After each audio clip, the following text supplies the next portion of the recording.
செய்தியாக பார்த்து வருகிறோம். மடப்புரம் கோவில் காவலாளி அஜித்குமார் கொலை வழக்கு தொடர்பாக சிபிஐக்கு உத்தரவு பிறப்பிக்கப்பட்டிருக்கிறது. ஒரு வாரத்திற்குள் அறிக்கை தாக்கல் செய்யுமாறு சிபிஐக்கு உத்தரவு பிறப்பிக்கப்பட்டிருக்கிறது. அந்த அண்மை செய்தியை பார்த்து வருகிறோம். அஜித்தை போலீசார் அடித்து கொலை செய்த வழக்கு உயர்நீதிமன்ற மதுரை கிளையில் விசாரணை நடைபெற்று வரக்கூடிய சூழலில் சிபிஐக்கு உத்தரவானது பிறப்பிக்கப்பட்டிருக்கிறது. ஒரு வாரத்தில் சிபிஐ விசாரணை நடத்தப்பட்டு அறிக்கை தாக்கல் செய்யப்பட வேண்டும் என்றும் அறிவிக்கப்பட்டிருக்கிறது. மேலும் இவர்களோடு இணைக்கிறார் இந்த செய்தியாளர் மதியழகன். வணக்கம். மேலும் விவரம்.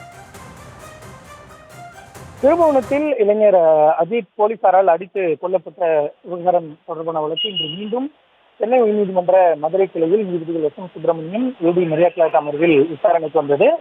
அப்பொழுது இந்த வழக்கு தொடர்பாக இந்த சம்பவம் தொடர்பாக விசாரணை நடத்திய மதுரை மாவட்ட நீதிபதி தனது அறிக்கையை தாக்கல் செய்தார். இதனை அடுத்து இந்த வழக்கு மீதான விசாரணையானது நடைபெற்றது. அப்பொழுது நீதிபதிகள் பல்வேறு கருத்துக்களை தெரிவித்திருக்கிறார்கள். அதாவது இந்த விவகாரம் தொடர்பான அறிக்கையானது டிஜிபி தரப்பில் தாக்கல் செய்யப்பட்டது. மேலும் இந்த வழக்கின் விசாரணை சிபிஐக்கு மாற்றப்பட்டதாகவும் அரசு தரப்பில் தெரிவிக்கப்பட்டது. மேலும் இந்த அறிக்கையை ஆய்வு செய்த நீதிபதிகளை பொறுத்தவரை பல்வேறு கேள்விகளை கேட்டிருக்கிறார்கள். குறிப்பாக அஜித்குமார் குடும்பத்திற்கு இழப்பீடு வழங்கப்பட்டிருப்பதாகவும் அஜித்தினுடைய சகோதரருக்கு வேலை இலவச வீட்டுமனை பட்டா வழங்கப்பட்டதாகவும் அரசு தரப்பில் தெரிவிக்கப்பட்டு இருக்கிறது. மேலும் பல்வேறு கருத்துக்களும் அரசு சார்பில் தெரிவிக்கப்பட்டது. இந்த நிலையில் இந்த விவகாரத்தில் தற்பொழுது நீதிபதிகள் பல்வேறு உத்தரவுகளை பிறப்பித்திருக்கிறார்கள். அதில் இந்த நீதிமன்றம் கவனமாக இந்த மாவட்ட நீதிபதியினுடைய அறிக்கையை ஆய்வு செய்ததாகவும் அதில் விதிமீறல்கள் இருப்பதும் குற்றம் நடந்ததற்கான முகாந்திரம் இருப்பது தெரிய வருவதாகவும் நீதிபதிகள் குறிப்பிட்டிருக்கிறார்கள். சட்டவிரோத காவல் மரணங்கள் தொடர்பான வழக்கை சிறப்பு விசாரணை அமைப்புக்கு மாற்றுவது தொடர்பாக உச்சநீதிமன்ற உத்தரவுகள் உள்ளன.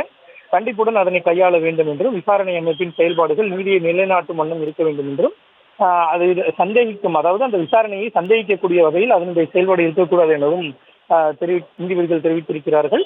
இதுபோன்ற வழக்குகளில் சம்பந்தப்பட்ட காவல்துறையினரே வழக்கை விசாரித்தால் நீதி உண்மை வெளிவராது என்னும் சந்தேகம் எழுவதாலேயே சுதந்திரமான அமைப்புக்கு உத்தரவிடப்படுவதாக நீதிபதிகள் குறிப்பிட்டனர். மேலும் வெளிப்படைத்தன்மையான விசாரணை மற்றும் பொதுநலன் கருதி நீதி நலன் கருதியும் இந்த வழக்கில் போலீசார் உள்ளூர் போலீசார் சம்பந்தப்பட்டிருப்பதாக நீதிபதிகள் குறிப்பிட்டிருக்கிறார்கள்.